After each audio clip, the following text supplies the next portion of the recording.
Disitulah orang dua yang masuk ke hutan itu sampai ke situ. Dia tuh melakukan hubungan yang tidak senonoh. Ceritanya di sana orang dua itu sudah meninggal semua. Saya itu selaku kepala desa Bayu kan klarifikasi. Saya cari jejak yang sebenarnya.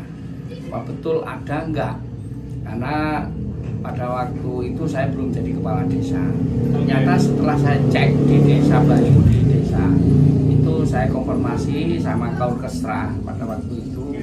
Ternyata memang betul tahun 2009 itu ada orang KKN, orang dari Surabaya itu 11.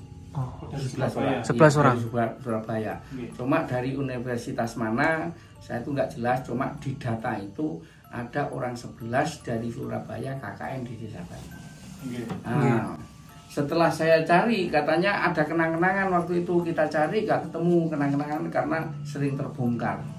Balai desa nganu tempatnya itu dibongkar, diganti bidangnya itu.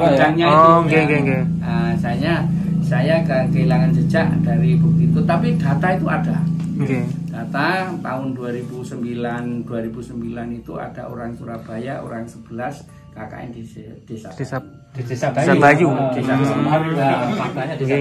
Bayu. Lah, itu di sini sempat bermalam di mana? Ya di desa. Di desa waktu itu. Sempat di sana sudah 1 minggu. Bahkan pada waktu mau pulang pamitan itu dia itu yang mendoakan, yang mendoani itu kalau kesalahan namanya Pak Panoto. Nah, singkat cerita orang 11 itu bermainlah ke Rawabayu. Jadi ke Rawabayu itu main ke Rawabayu. Nggak terawat. Disitulah orang dua yang masuk ke hutan itu sampai ke situ. Terus dari situ informasi yang saya tangkap dia tuh melakukan hubungan yang tidak senonoh. Nah, kemudian setelah itu dia pulang, cerita dengan temannya, dia dalam perjalanan pulang itu disuruh mampir sama orang tua, orang laki-laki, orang tua. Dia ikut.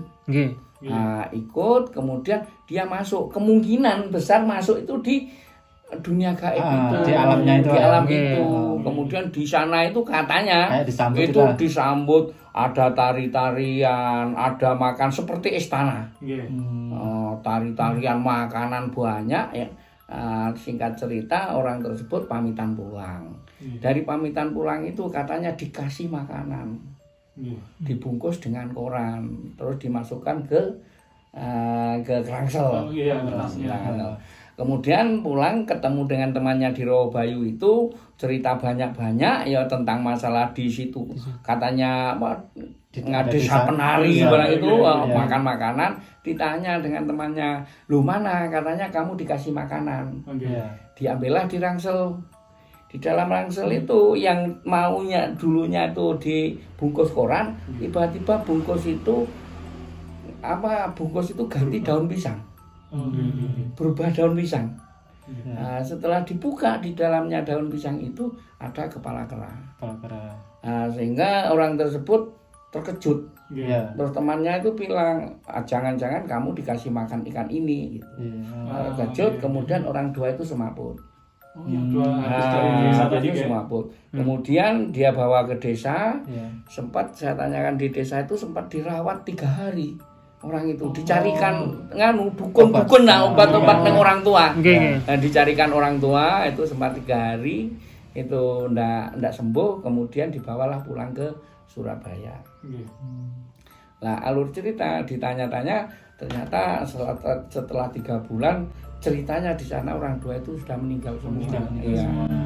Nah cuma sayangnya ini kan cerita 2009.